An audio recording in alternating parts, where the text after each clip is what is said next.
Então, iniciemos em nome do Pai, do Filho e do Espírito Santo. Amém.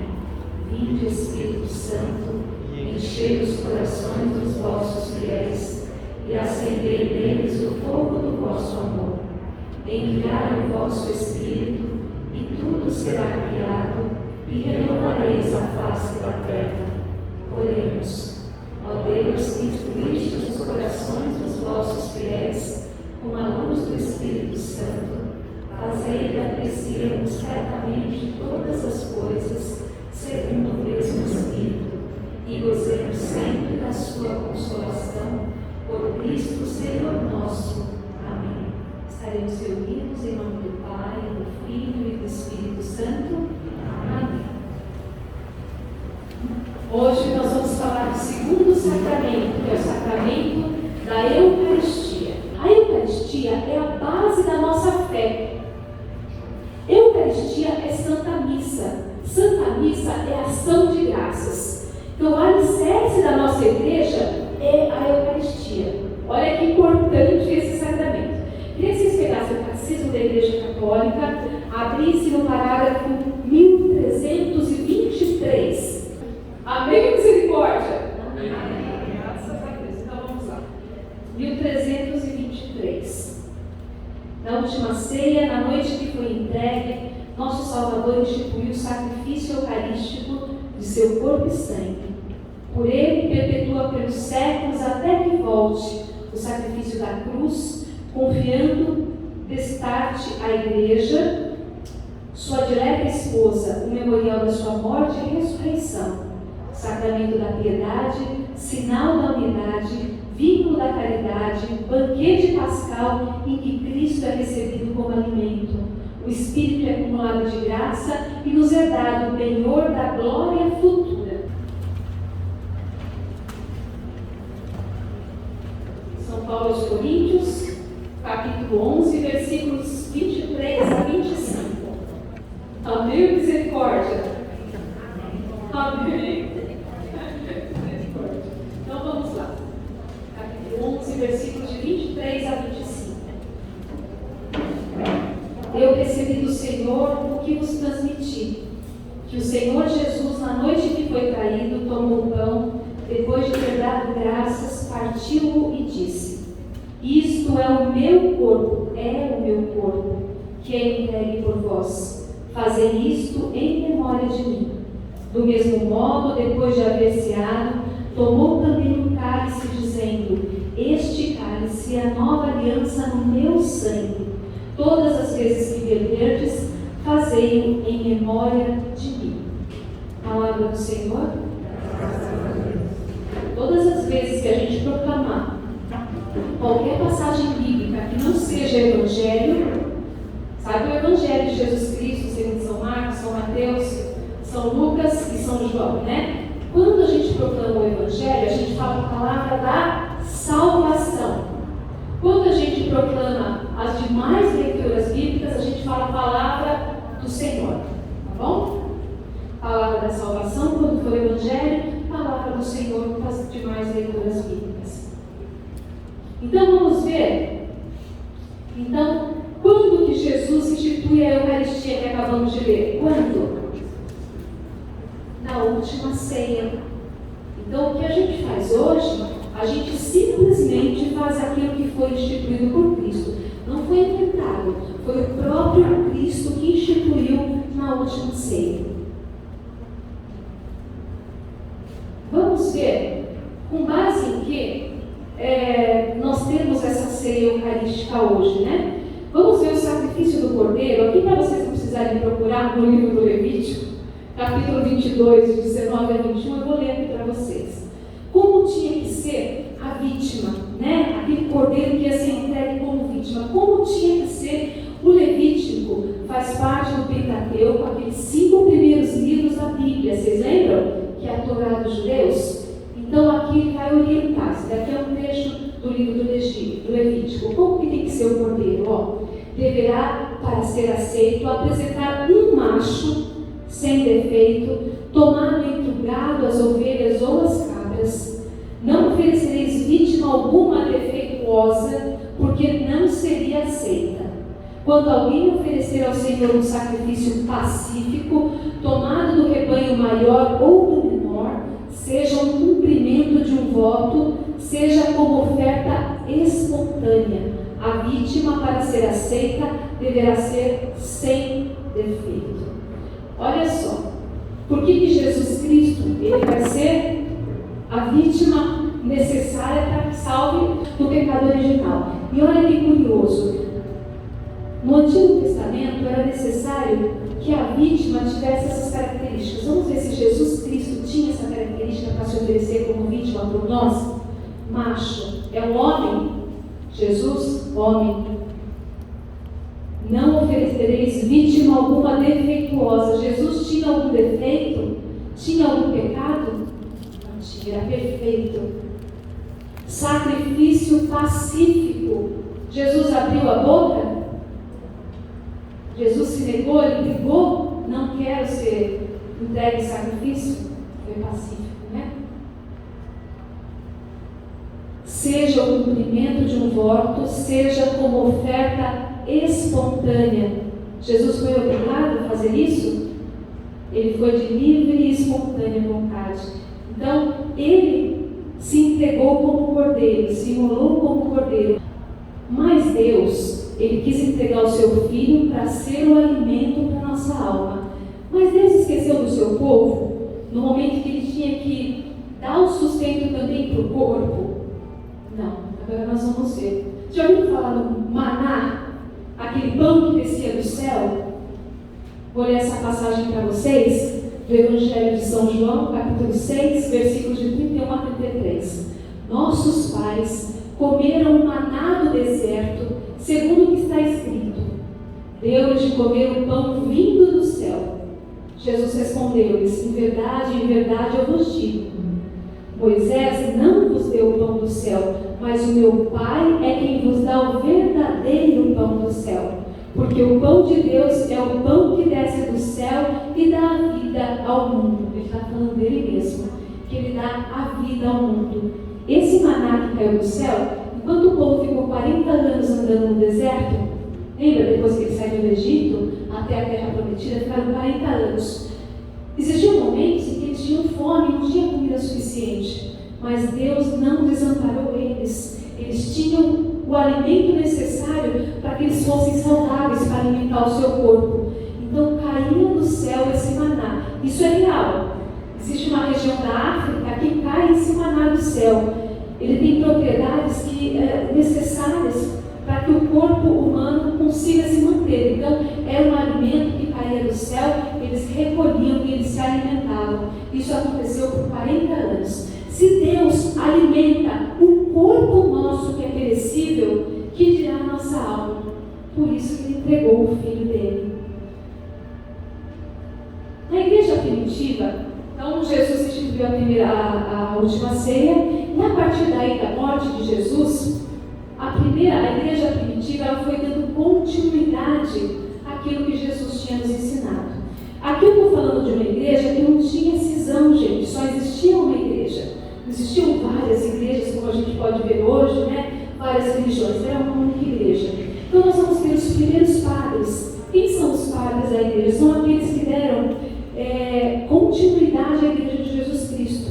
Nós tivemos a fundação e o primeiro start pelos apóstolos, mas depois nós vamos ter outros padres, que são esses sucessores que vão nos passar esses ensinamentos. Foram eles, inclusive, que vão selecionar os livros que nós temos hoje na nossa Bíblia. Olha que esses três grandes padres da igreja primitiva falavam sobre a Eucaristia.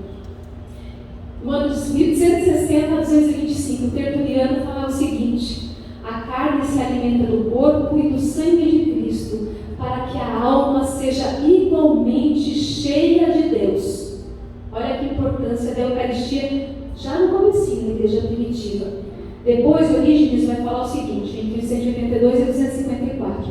Antigamente, de maneira obscura, havia maná para a comida, o maná que nós falamos. Agora, porém, em plena vista, há o verdadeiro alimento, a carne da palavra de Deus, como ele mesmo diz: minha carne é alimento verdadeiro e meu sangue é bebida verdadeira. Eles não tinham dúvida de que a Eucaristia era o corpo e o sangue de Cristo já no começo. Depois a gente tem Santo Agostinho. Já ouviu falar em Santo Agostinho? 354 a 430. Prometi a vocês, novos cristãos, que agora foram batizados, um sermão no qual explicaria o sacramento da mesa do Senhor, que é o sacramento da Eucaristia. Nós vamos ver que ele tem vários nomes. O pão que você vê no altar, tendo sido santificado pela palavra de Deus, é o corpo de Cristo. Este cálice, ou melhor, o que está naquele cálice, tendo sido santificado pela palavra de Deus, é o sangue de Cristo. Olha que grandeza! Então, os primeiros anos, a igreja primitiva, ela não tinha dúvida disso. Ela tinha fé, ela sabia que nessa partilha do pão era o corpo e o sangue de Cristo entregue como alimento para a alma. Mas nós vamos ver que isso durou por um tempo, mas depois a gente começa com heresias e dúvida de fé. Mas vamos ver daqui para frente. Espera aí. Por que Jesus escolheu o pão e o vinho? Podia escolher outra coisa, podia escolher água, suco, mas ele escolheu o pão e o vinho. Vamos ver aqui, ó. Eram alimentos do dia a dia do povo. Todo mundo tinha na sua mesa. Pobre, rico, milionário, miserável, todo mundo tinha o pão e o vinho. Também muito especiais na ceia judaica, que fazia memorial da primeira Páscoa, aquela libertação de Israel. Então, Jesus ele utiliza símbolos que eram importantes para a Páscoa judaica, mas eram alimentos fáceis de se encontrar. Então, a gente encontrava na mesa tanto do pobre quanto do rico. Então, por isso que ele utiliza o pão e o vinho. Este sacramento ele tem outros nomes, como nós vimos agora que Agostinho falou com outro nome. Olha os nomes que nós temos para o sacramento da Eucaristia: Santa Missa, Missa e Eucaristia, ação de graças. Ceia do Senhor, como ele falou, fração do pão, celebração eucarística, memorial da paixão, da morte, da ressurreição do Senhor, santo sacrifício, santa e divina liturgia, santos mistérios, santíssimo sacramento do altar e santa comunhão. Aqui em Lucas a gente vai ver, capítulo 22, isto é o meu corpo que vai ser entregue por vós, e este é o cálice da nova aliança, do meu sangue que será derramado por vós. Ele não fala, isso parece o meu corpo, fala. Como outras religiões, eles sugerem que use apenas essa memória, né? Mas Jesus Cristo não fala dessa forma na Sagrada Escritura. Ele fala, isto é o meu corpo, isto é o meu sangue. Mas pode ser que a gente tenha dúvida e daqui a pouquinho a gente vai sanar, porque é mistério de fé. Não é assim que o Padre fala? Este é o mistério da fé? Mistério, então a gente vai conhecer daqui a pouco. Para que a gente tenha a consagração do pão e do vinho em corpo e sangue de Jesus, é necessário que tenha um altar do sacrifício, assim como tinha alguns animais. Era necessário um altar para que todo o sangue fosse derramado. Então nós temos também o altar. A diferença é que antes, quando Jesus se entrega na cruz, ele vai passar por um sacrifício cruento. Por que cruento?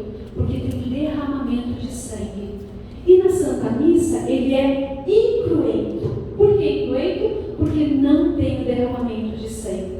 Mas é necessário para que ele aconteça, primeiro, um sacerdote ordenado. Somente o sacerdote pode nos trazer Jesus. Então, se a gente pensa que a gente pode viver sem o sacerdote, a gente não pode viver sem o sacerdote. Porque é somente através das suas mãos a gente tem o alimento para a nossa alma. E vocês vão ver como é importante esse alimento. Então, é necessário que tenha sempre um sacerdote. Diácono pode consagrar? Não pode. Um leigo pode consagrar? Não pode. Somente o sacerdote ordenado. E o altar é necessário. Você está vendo o padre? Veja. O altar simboliza Cristo. Então, a primeira coisa que o padre faz quando ele chega, ele vai para trás do altar, ele beija com reverência o altar, porque é o beijo em Cristo. É o lugar do sacrifício. É a partir dali que nós vamos ter Jesus vivo como alimento para nós. O padre falou numa das missas, nesse domingo, que eu achei muito interessante. Vocês estão vendo aqui embaixo que a gente tem uma pelicana? Vocês já observaram com os filhinhos? Vocês ouviram a explicação dele? Não?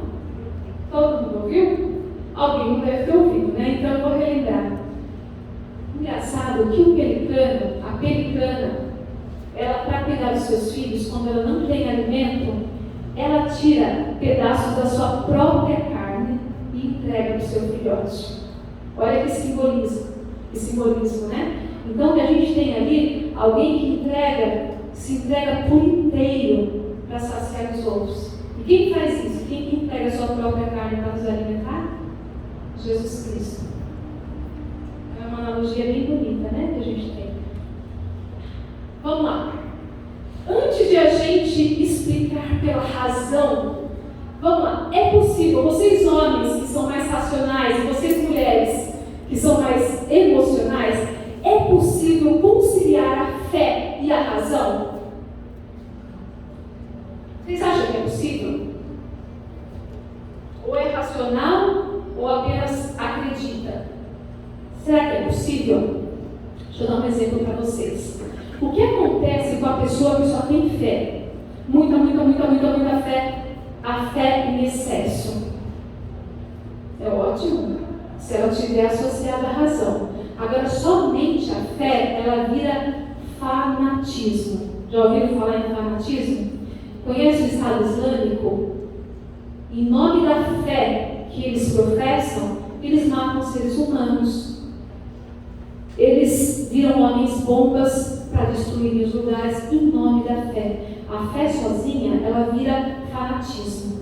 Por isso que vocês estão aqui. Porque vocês estão buscando a razão também. Porque aí faz sentido. Agora, a razão sozinha, ela é boa? Somente a razão sem a fé? A razão sem a fé sozinha, ela vira racionalismo ou ateísmo. Já viram falar dos ateus? Tudo é explicado pela razão. Não precisa de Deus. Porque a ciência se explica sozinha.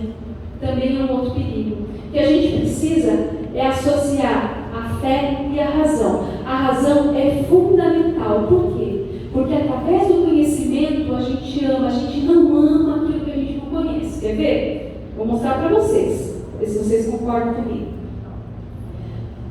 Lembra aquela época de namoro, de paquera, do maridão? Lembra? Da esposa? No primeiro momento, existe uma atração física, existe algo muito legal que atrai, mas existe amor? É amor? Não. É um interesse, é uma busca de conhecimento, porque a partir do conhecimento você ama. Agora que vocês já comeram 1 quilo de sal juntos e continuam se adorando, isso é amor. É a mesma coisa com Deus, né? Então a gente precisa conhecer, precisa ter intimidade para amar. Olha que interessante. Então a gente precisa criar intimidade, assim como a gente precisa criar intimidade com Deus. Uma vez minha irmã me falou o seguinte: mas por que Deus já não insere para a gente essa sementinha do amor? Que a gente não precisa ficar implorando o nosso amor. Se a gente for obrigado a amar, é amor? O amor é espontâneo, ele é gratuito. E Deus quer que a gente ame gratuitamente. Se não, ele colocar um chipzinho do amor e falar: você vai me amar para. Ele não quer isso. Ele quer uma entrega espontânea. Então, o segredo do amor é isso, essa espontaneidade. Então, o conhecimento é necessário, porque a partir desse conhecimento, ele vai alicerçar a fé de vocês. Aí sim, vocês vão amar cada vez mais a Deus, pela razão e pela fé. Por isso vocês estão aqui, né? Adquirindo mais conhecimento. Então, para isso, Deus ele quer se fazer presente. E Ele realiza para isso milagres. O que é milagre? É aquilo que a ciência não explica. É algo que não existe explicação. Às vezes a gente confunde providência divina com milagre. Por exemplo, se eu sair de casa hoje, gente, veio um caminhão na minha direção, mas por um milagre ele desviou. Isso é milagre? Não. Pode ser explicado. Né? No relance, ele se deu conta e aí ele desviou o veículo. Isso é providência divina. Não te desmerecendo, mas é providência divina. O que é milagre? É aquilo que não se explica, vai contra a natureza. Sabe o que vai contra a natureza? Porque a natureza tem uma ordem. Se aquilo vai contra a natureza, aí sim é considerado milagre, que é a assinatura de Deus. E é isso que a gente vai ver. Porque a gente sabe que o mistério da fé é o sacramento da Eucaristia, não sabe? Mas Deus quer nos provar. Nós vimos que na igreja primitiva não tinha dúvida de fé. Tinha? Não, você viu que eles afirmavam corpo e sangue de Cristo. Mas os anos foram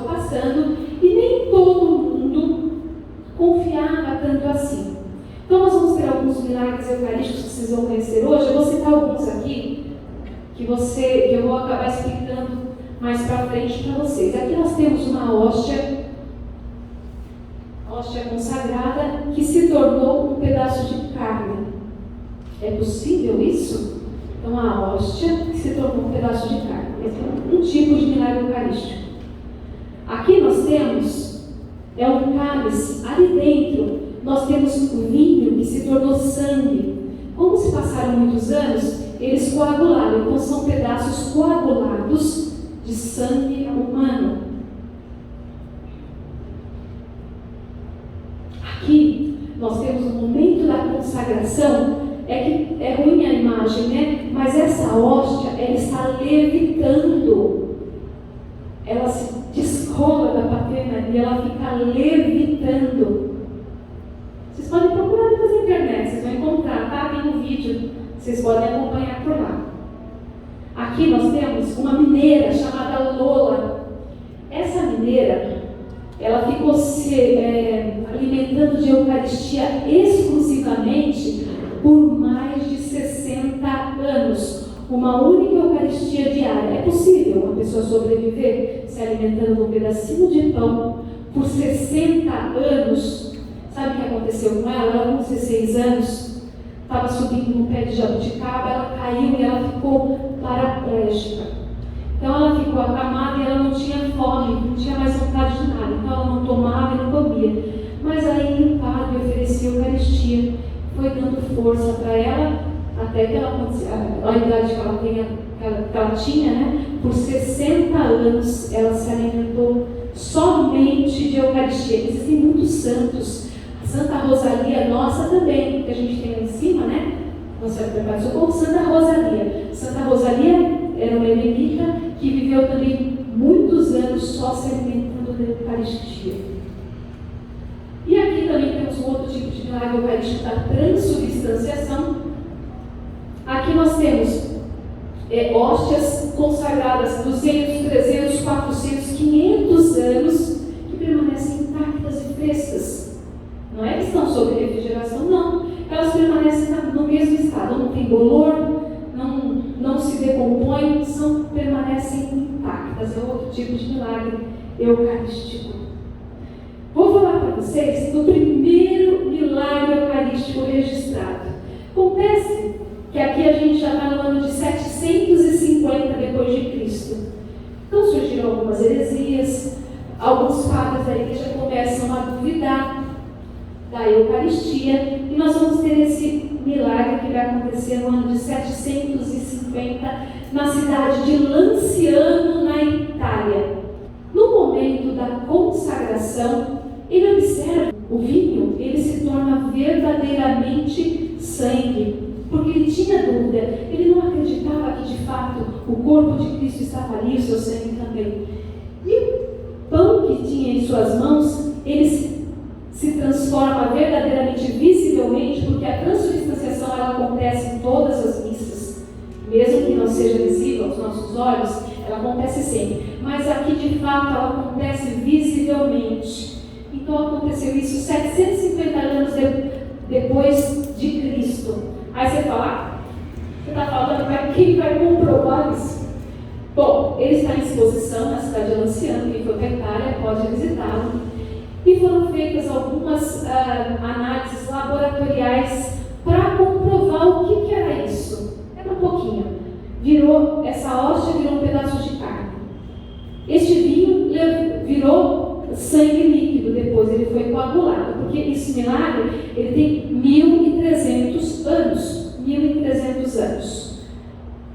A mais recente análise laboratorial desse milagre de Lanciano, que foi o primeiro, aconteceu em 1970. Você fala, mas por que não fizeram outro agora? Porque não tem dúvida. Já é algo muito claro para a gente. Então, eu vou falar para vocês o que essas análises comprovaram. Primeiro, a carne é carne verdadeira, carne humana. Ponto. É carne humana. O sangue é sangue verdadeiro, é sangue humano. Até aí, tudo bem. A carne é do tecido muscular do coração, do ventrículo esquerdo. esquerdo do coração. É aquela parte que bombeia sangue para o corpo inteiro. Então essa carne é um pedaço de músculo do coração. A carne e o sangue, elas têm o mesmo tipo sanguíneo, AB, que pertence à espécie humana. Curiosamente, esse sangue tipo AB é muito comum entre os judeus e muito comum na Palestina, na região de Israel. Então, esse tipo de sangue AB é muito comum lá. Até aí, tudo bem, né? Vamos lá. No sangue foram encontrados, além das proteínas, só que a gente só encontra isso que eu vou falar em sangue vivo. Proteínas, minerais, cloreto, fósforo, magnésio, potássio, sódio, cálcio. As proteínas foram observadas no sangue, foram encontradas normalmente fracionadas em porcentagem a respeito da situação seroproteica do sangue vivo normal. Ou seja, é sangue de uma pessoa viva. Como que a gente vai explicar que o sangue de 1.300 anos fora do corpo humano, ele está vivo? A conservação da carne do sangue deixados em estado natural, sem refrigeração, estado natural, por 12 séculos expostos às ações dos agentes físicos, atmosféricos, biológicos, constitui um fenômeno extraordinário, inexplicável. Agora, uma coisa muito curiosa que tem nesse milagre, porque nós vamos ver que tem muitos milagres eucarísticos da transubstanciação do corpo, mas do sangue não são tantos. Nesse caso de Lanciano nós temos. Como eu falei para vocês, o sangue coagulou em vários pedacinhos, menores e maiores. Olha o mais curioso. Ao serem pesados esses fragmentos, eles têm exatamente o mesmo peso. Se você pesar um fragmento, ele tem um peso. Se você pesar 5 fragmentos, ele tem o mesmo peso. Se você pesar 2 fragmentos, tem o mesmo peso. Sabe o que simboliza isso? O corpo de Cristo. Quando você recebe, se for um pedacinho, por isso que a gente tem que ter todo cuidado, é Cristo por inteiro. Se você está recebendo a hóstia inteira, ou somente um pedacinho, é Cristo inteiro. Você quer uma prova maior? Né? Independentemente do tamanho do fragmento, ele tem o mesmo peso, é Cristo inteiro ali. Então esse sangue AB, como eu falei para vocês, é encontrado no Santo Sudário. Muito bem, isso daí é de 750 anos depois de Cristo. Será que a gente tem algumas coisas mais modernas que a gente consegue, algum milagre mais novo que a gente possa comprovar e de fato saber se isso mesmo, se é de fato o corpo e o sangue de Cristo? Vamos lá, temos um outro milagre eucarístico. Já ouviram falar na festa de Corpus Christi? Vamos ver aonde surgiu essa festa. Corpus Christi é corpo de Cristo, não é? Tinha um padre que ele foi visitar na cidade de Orvieto, que fica perto de Bolsena, na Itália. Ele foi visitar o Papa no ano de 1263. Depois que ele visitou o Papa, ele passou pela cidade de Bolsena e ele foi celebrar a missa. Só que ele tinha dúvida de fé. Então ele tinha dúvida se de fato na Eucaristia estava presente mesmo Cristo, se de fato se tornava o corpo e o sangue de Cristo. No momento da consagração, o sangue começou a jorrar. A toalha do altar, porque era muito sangue que jorrava. E ele ficou impressionado, ele se ajoelhou imediatamente, ele recolheu e foi levar para quem? Foi levar para o bispo que ficava em Orvieto. Então levou para o bispo, mostrou o que aconteceu. Aí foram feitas todas as análises, que deram um resultado exatamente igual ao de Lanciano, o mesmo resultado.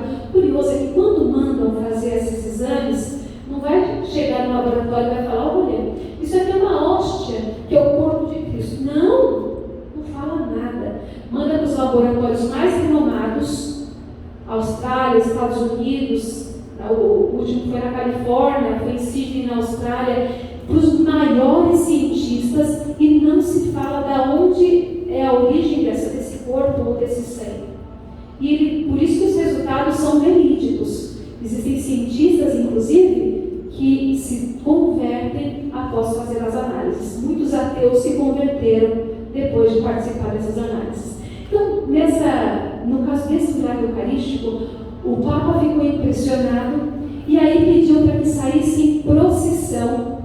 A pedra do altar ela ficou manchada, então saiu em procissão com o sangue de Cristo, pelas ruas da cidade. E aí surgiu essa festa de Corpus Christi. Então, a festa do corpo de Cristo, que é comemorada até hoje. Então, a gente comemora algo há quantos anos? Praticamente 850 anos da festa de Corpus Christi. Esse daqui eu quero contar para vocês, porque esse aqui eu fui conhecer. O ano passado, fui fazer uma viagem para Portugal para conhecer Fátima. Tinha um padre com a gente. Então, eu, meu esposo, meu filho, e foi um padre nos acompanhando. Curioso é que quando você vai procurar uma viagem, você procura os pontos turísticos, não é isso? Você vai encontrar Fátima, você vai encontrar o Porto, você vai encontrar Lisboa, você vai encontrar lugares maravilhosos. Mais engraçado que não citava Santarém. Então eu falei, nem o padre citou, nem o padre que estava comigo ele citou. Eu fui buscar mais a fundo. Eu falei, eu queria tanto conhecer, ir para um lugar em que teve um milagre eucarístico. Olha como é importante, eu gostaria de conhecer. E eu fui nessa igreja. Então cheguei nesse lugar, eu estava com muita pressa, eu parecia Maria Madalena, eu saí na frente, larguei eles lá atrás. Corri, eu achava que quando eu fosse chegar lá, ia ter algo extraordinário. Imagina, ali tem uma hóstia que tinha se convertido em corpo, e eu queria ver algo extraordinário. Saí correndo. Ninguém vai conhecer esse lugar. Milagre eucarístico, ninguém vai conhecer. E eu achei aquilo incrível, estava distante, e o senhorzinho, muito piedoso, falou: você pode se aproximar por trás do altar. Fui por trás do altar, fiquei de frente. Eu achava que fosse ver umas células pulsando, um sangue derramando, e nada disso aconteceu. E achei minha fé muito fraca. Eu falei, gente, aí saí de lá decepcionada. Nisso eles estavam chegando. Aí chegaram as pessoas que estavam me acompanhando, foram lá, aí eu parei, falei, meu Deus, o que eu estou esperando de extraordinário? Pensei, estou falando para vocês que é o íntimo do que eu sei. O extraordinário, ele acontece a cada missa. Jesus, o seu corpo e o seu sangue, eles são consumidos a cada missa, no mesmo corpo e sangue. Aqui, ele precisou se manifestar visivelmente para que aumentasse a nossa fé. Aí aquilo foi falando ao meu coração, aí eu voltei com o espírito de, eu não preciso do extraordinário, mas Deus já é extraordinário. E aí eu vi algo extraordinário. Então eu não tinha visto aquilo que era tão grandioso. Agora eu vou contar para vocês esse milagre que é muito curioso.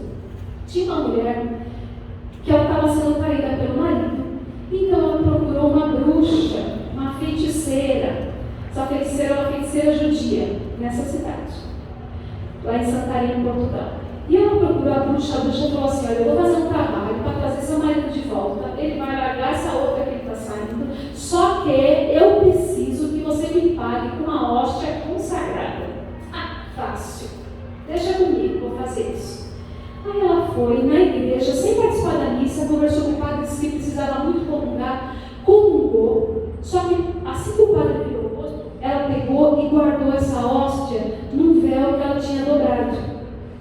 Só que de repente, quando ela guardou, ela começou a ver gotas de sangue. Então imediatamente ela saiu da igreja. E ela foi correndo pela rua e esse sangue jorrava, ela chegou em casa, ela tinha um baú no canto do quarto, ela jogou esse véu dentro do baú, fechou para o marido não ver. E aí à noite ela está dormindo com o marido, para surpresa, eles veem uma luz muito forte. Quando eles abrem os olhos, aquele baú estava com a porta aberta, uma luz absurda saindo de dentro e muitos anjos ao redor adorando o nosso Senhor. Ela caiu de joelhos, ela se arrependeu muito. O marido também pediu perdão. Eles voltaram e apresentaram para o sacerdote esta hóstia que está em exposição nesse relicário até hoje. Então esse aqui é um milagre eucarístico do ano de 1226, que está em exposição lá em Santarém, em Portugal. As análises também foram feitas e o resultado é exatamente o mesmo dos outros testes feitos em Orvieto, em Bolsena e também em Lanciano. Existem mais de 160 milagres eucarísticos, tá? Já registrados.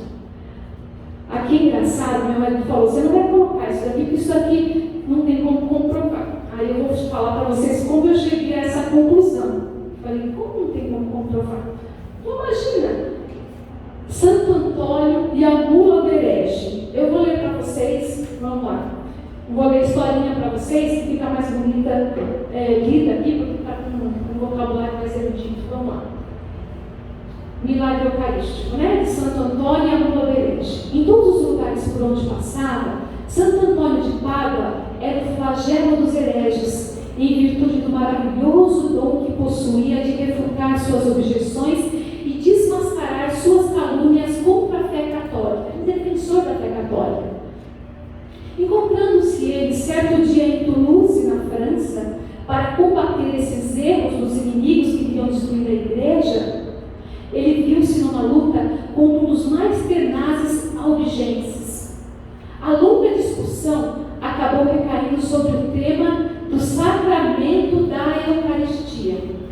Após grandes dificuldades, o defensor do erro ficou reduzido ao silêncio, mas mesmo tendo sido calado por Santo Antônio, ele não foi convertido. Ele recorreu a um argumento extremo, desafiando Santo Antônio.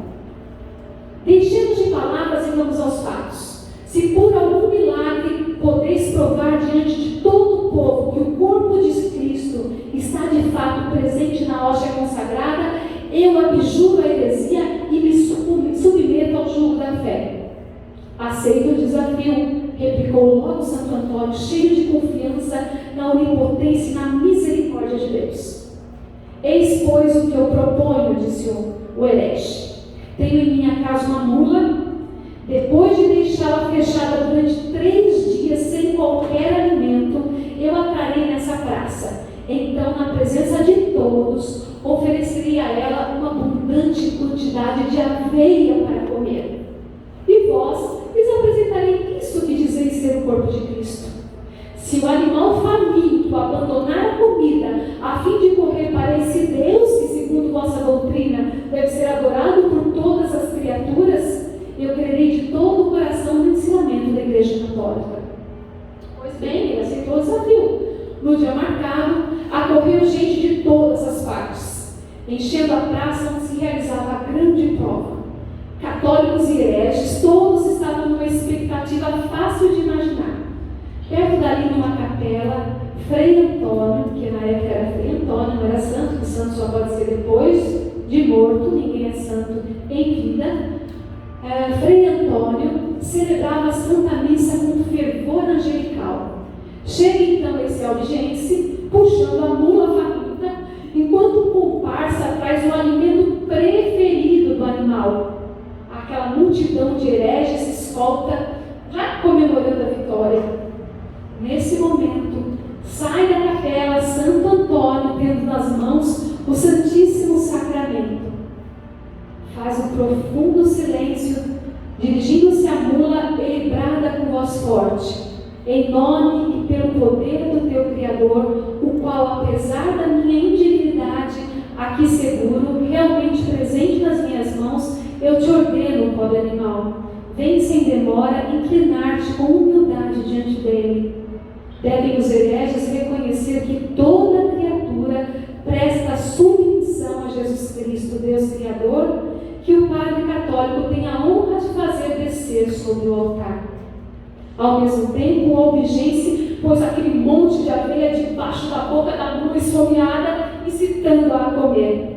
Ó prodígio! Sem prestar qualquer atenção no alimento que lhe for oferecido, não escutando senão a voz de Frei Antônio, o animal se inclina ao ouvir o nome de Jesus e depois se prostra de joelhos diante do sacramento da vida, como para adorá-lo.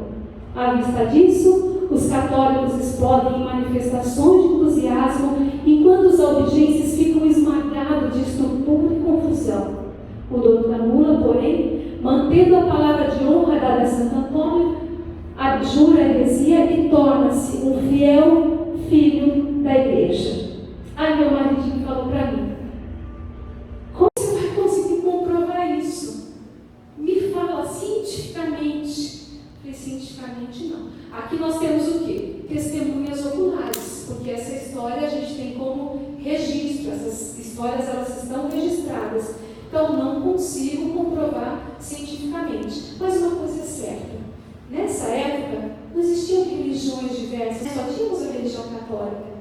Além disso, eu falei, além disso, Santo Antônio, ele falava tanto a verdade, que nós temos aí um milagre que é comprovado cientificamente. Vocês sabiam que a língua de Santo Antônio ela é incorrupta? Ela permanece intacta até hoje? Então, se vocês forem na cidade de Pádua, na Itália, ela está exposta, é uma língua que não foi corrompida, porque tudo que ele falava era verdade. Falamos de milagres muito antigos, agora vamos falar de um milagre mais atual. Você não tinha pensado, isso acontecia, mas será que acontece ainda hoje em dia? 1996. Milagre Eucarístico de Buenos Aires. Acontece que no centro de Buenos Aires, uma pessoa encontra uma hóstia profanada, jogada no canto da igreja, e ele pega, informa o sacerdote, e o que o sacerdote faz? O que nós fazíamos hoje, nós temos o ministro da Eucaristia, pegaríamos uma hóstia, ou consumiríamos, ou dissolveríamos em água, né? E depois nós descartaríamos na terra. É o que é feito. Fez a mesma coisa, pegou essa hóstia, colocou em água, só que ele não quis dissolver, descartar nesse momento, ele guardou dentro do sacrário. A hóstia consagrada foi guardada dentro do sacrário. Depois de um tempo, abriu-se o sacrário e notou-se manchas avermelhadas nessa hóstia. Guardou-se mais um tempo e viu que de fato permaneciam essas manchas avermelhadas, agora em 1996. Então chamou-se o bispo local, que era o arcebispo Jorge Bergoglio. Conhece? Quem é? Papa Francisco. Então naquela época ele era bispo de Buenos Aires. Então ele que acompanhou esse milagre. Então ele falou: olha, de fato precisamos confirmar cientificamente com exames de laboratório. Então eles pegaram amostras e mandaram para 2 renomados laboratórios. Então agora estamos falando com precisão de algo mais recente, né? Não de coisa tão antiga, de algo de 2004, mais recente. Então mandaram para Sydney, na Austrália, e mandaram também para a Califórnia, nos Estados Unidos. Vamos ver agora as conclusões tiradas depois desses exames. Primeiro, sangue humano do tipo AB. Agora, o mais curioso, sudário é aquele tecido que envolvia, né, o corpo do morto. Então, Jesus, ele tinha um tecido que envolvia o seu corpo na sua morte, né, e tinha também um tecido que envolvia a sua cabeça. O tecido da cabeça, chamado o sudário de Oviedo, que nós conhecemos, e o sudário de Turim é o que envolvia o corpo de Jesus. Curiosamente, o sangue existente no sudário é exatamente o tipo AB, mesmo que a gente encontra nos milagres eucarísticos. Só que agora está mais moderno, a gente pode mexer com DNA. Antes não tinha, né, esses exames de DNA, mas agora tem. Então, existiu uma certa quantidade de DNA que pertence à mesma pessoa do sudário. Então, eles conseguiram identificar o DNA do sudário e é o mesmo desse pedaço de carne que virou a hóstia lá em Buenos Aires. É o mesmo. A partir do DNA, a gente consegue reconstruir a genealogia da pessoa. Então, você consegue ver sua cadeia genealógica da mãe e do pai. Qualquer um. No laboratório você consegue fazer. Mas não foi possível reconstruir a genealogia completa dessa pessoa, porque não conseguiu identificar uma genealogia paterna humana. Cientificamente comprovado, conseguiu identificar identificar uma genealogia materna. Maria era humana, então ele conseguiu identificar. Mas como filho de Deus, é divino. Olha, tem uma comprovação mais forte do que essa de que Jesus é divino, é filho de Deus, não conseguiu identificar. Existe nessa amostra glóbulos brancos vivos. Os glóbulos brancos, se tirar o sangue do nosso corpo, eles ficam vivos por 15 minutos, não mais do que isso. E aí já tinha 10 anos, os glóbulos brancos eram vivos, mostravam que a carne era viva, é uma carne viva, células pulsando. O tecido muscular do ventrículo esquerdo, também do coração, que é o responsável pelo bombeamento de sangue no corpo todo. E o tecido vivo, ele estava também inflamado, tinha sinais de estresse intenso, como se a pessoa tivesse sido submetida à tortura. Não é impressionante? É muito impressionante. Esse daqui a gente usa a razão para comprovar aquilo que nossa fé já sabe. Sabemos que é o corpo e sangue de Cristo, mas racionalmente nós também podemos concluir isso. Então esse aqui é um exame detalhado, mais novo, mas que de fato ele bate com todos aqueles outros exames dos outros milagres. Todos os milagres eucarísticos da transubstanciação, eles têm a mesma característica. Aí você fala assim, mas e no Brasil? Teve algum milagre eucarístico? Vamos ver esse aqui, ó, no sertão da Paraíba, 1814. Fizeram até um monumento ali, né? Jesus com cálice, e aqui um monte de ovelhinha. Olha que curioso. Tinha um feiticeiro que foi até a igreja e ele tentou roubar a hóstia. Não sei se vocês já ouviram falar nisso, parece que não existe mais isso, mas é o que existe constantemente. Existe demais, gente tentando, porque sabe o que acontece? As outras religiões, eles acreditam mais no corpo e sangue de Cristo do que a gente católica. Olha que coisa curiosa. Por que eles querem roubar? Porque eles sabem que ali está presente Jesus Cristo. Olha, e muitas vezes a gente não sabe ou não acredita nisso. Então, lá na Paraíba, esse feiticeiro tentou roubar, e aí ele saiu com a hóstia na boca, tentou guardar, mas as pessoas foram atrás dele. Então ele se engrenou no mato e deixou cair a hóstia e fugiu. No dia seguinte, estava um pastor de ovelhas pastoreando por ali. Daí a pouco ele viu que as ovelhas não estavam ouvindo a sua voz. E as ovelhas seguem sempre o pastor, não estavam ouvindo a sua voz. E todas elas estavam ao redor, como que adorando alguma coisa. Quando ele se aproximou, no centro dessa adoração estava a hóstia intacta. Então essa hóstia foi levada para a igreja, e esse é um milagre que está datado de 1814, que até os animais adoram o corpo de Cristo. Espero que vocês tenham gostado desses milagres. A maior parte deles nós vamos encontrar no site feito por Carlo Acutis. Conhecem Carlo Acutis? Ele amava os milagres eucarísticos, ele amava a Eucaristia, mas ele era um profundo conhecedor dos milagres eucarísticos. A sua família tinha recursos financeiros, então ele viajava ao mundo conhecendo os milagres eucarísticos. Então, se vocês entrarem no site dele, miraculeeucaristice.org, vocês vão conhecer. Ele é uma infinidade por país, e tudo o que aconteceu, as fotos que ele tirou, é um dos sites mais completos sobre o milagre eucarístico. E essa grandeza que ele deixou para a gente. Hoje ele é o servo de Deus e a gente espera que ele seja santificado em breve. Então, muitos desses milagres vocês podem ver lá.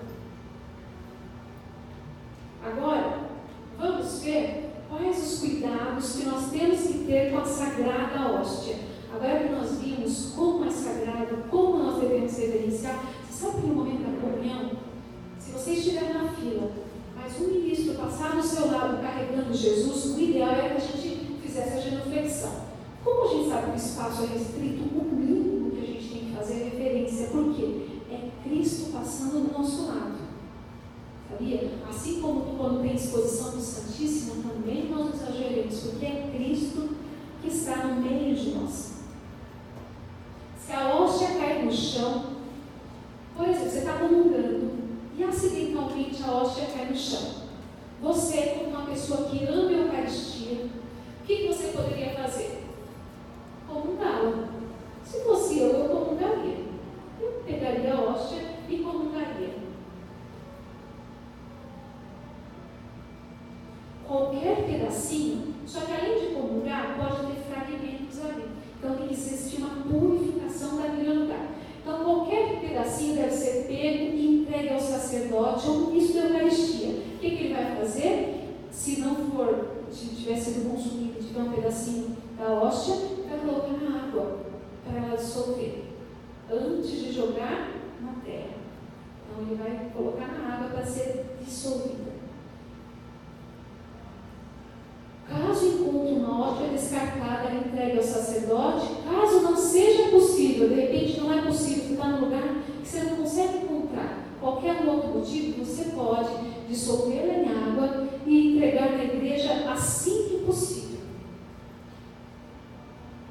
Em último caso, se não vai conseguir chegar na igreja, aí você pode derrubar essa água com a hóstia dissolvida na terra.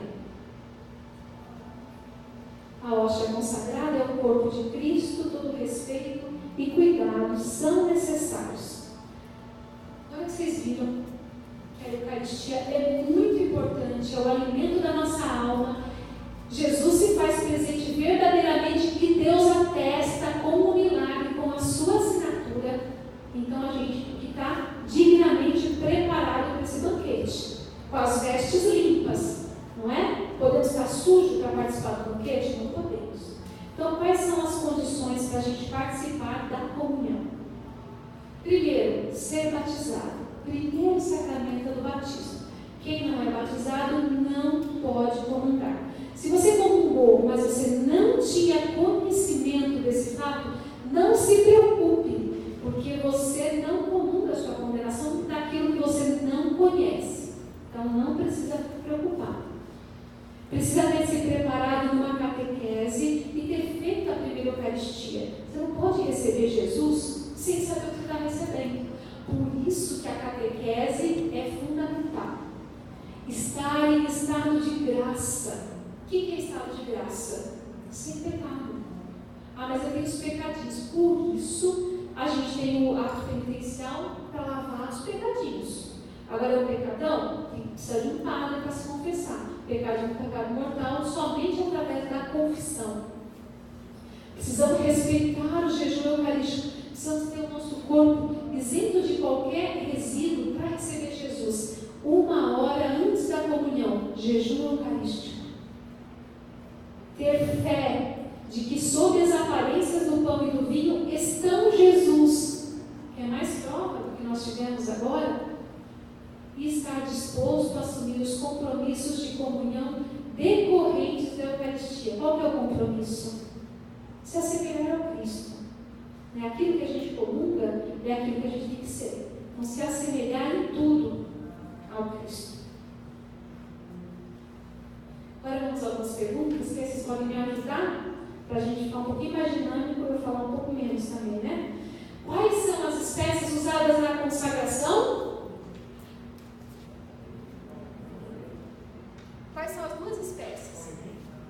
Pão e vinho. Perfeito, maravilha. Quem pode consagrar? Somente o padre? Somente o sacerdote. Muito bom. Quem pode comungar? Quem fez catequese? Quem é batizado? Confessado? Estado de graça. Qual o mandamento da igreja? Qual o mandamento da igreja que se refere à Eucaristia?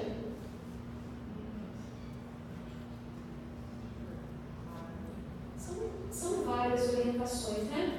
Tem o jejum eucarístico que a gente falou, mas a igreja ela recomenda que a gente receba a Eucaristia quantas vezes por ano? Pelo menos Uma vez. Em que ocasião? Ocasião da Páscoa. Então é um mandamento. Em ocasião da Páscoa, pelo menos uma vez por ano, receber a Eucaristia. Qual é o lugar que são guardadas as hóstias consagradas? Sabe onde fica o sacrário? Do lado direito, ali do altar, aqui na nossa paróquia, né? E qual é o símbolo que a gente tem mostrando que Jesus está vivo ali? Uma luz acesa. Isso, muito bem. Todas as igrejas. O que é profanação da Eucaristia? Primeiro, o que é heresia? Sabe o que é heresia? A gente falou muito ali que Santo Antônio estava combatendo as heresias.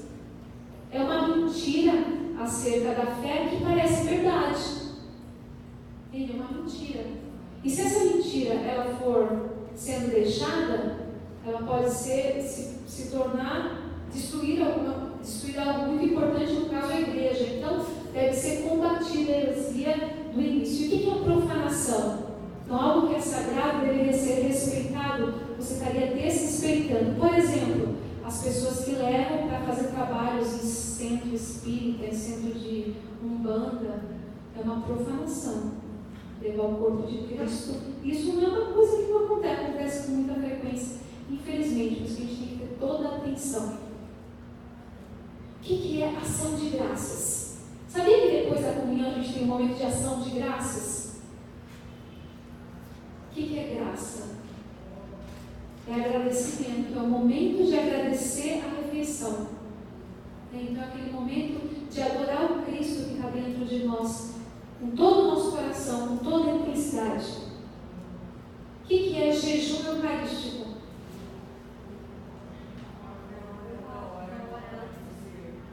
Não é antes da missa, é antes da comunhão.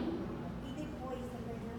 Depois não, 15 minutos, né? A gente pede 15 minutos porque é comprovado cientificamente que o alimento fica no nosso corpo por 15 minutos. Então, a gente precisa 15 minutos depois respeitar. Por isso que muita gente, depois da missa, ainda permanece em adoração, ajoelhado, para que possa passar esse tempo, aí depois ela se retira da igreja. Vocês vão ver que os irmãos da fraternidade fazem isso.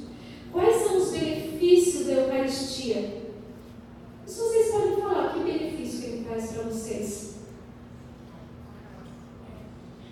Ele fortalece a nossa vida espiritual.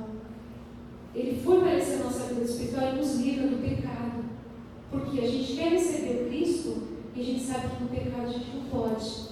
Então ele nos liberta desse mal, né? Nos assemelha também a Cristo.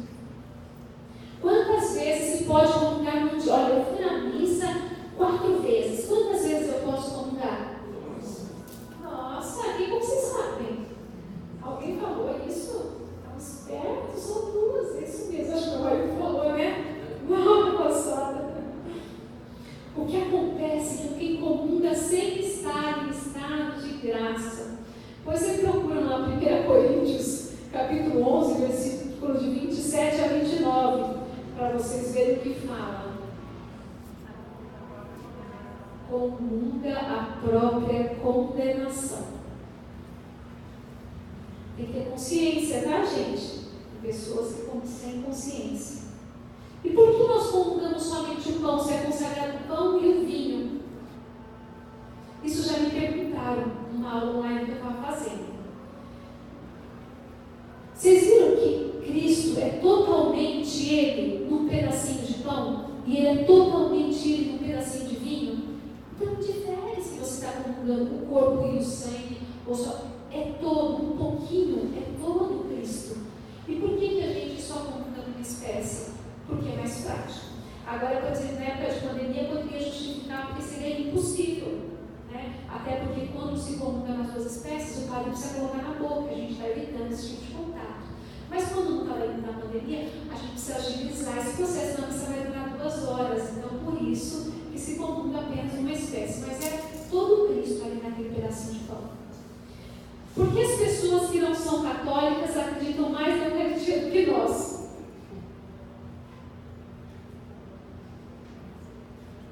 Isso daqui pode ser uma afirmação ou pode ser um questionamento, porque pode ser que não, né? Pode ser que a gente também acredite. Mas muitos roubam o corpo de Cristo porque sabem que Ele é o corpo de Cristo verdadeiramente, para justamente fazer coisas indevidas, né? Profanarem o corpo por aí. Por isso que se você presenciar isso na igreja, você como cristão católico, se você viu que alguém comungou, guardou essa hóstia, você vai atrás dessa pessoa e fala, comunga. Por que você manda comungar? Porque quem comunga indevidamente, comunga a própria. E é isso que a gente faz, tá? Então, se a pessoa comungou indevidamente, se a pessoa guardou, faz a pessoa pegar e comungar, esperar ela engolir, depois de comungado, tudo bem. Isso aconteceu várias vezes aqui na igreja, gente, não é uma vez só, muitas vezes isso já aconteceu. Agora que vocês têm o conhecimento, vocês precisam defender a igreja da qual vocês pertencem, porque essa igreja é a igreja de Cristo. Ele é a cabeça, só que cada um de nós somos os seus membros. Então precisamos defender isso com todas as nossas forças e ter uma fé cada vez mais renovada. Para isso nós precisamos nos alimentar do corpo de Cristo, para nos assemelharmos a Ele.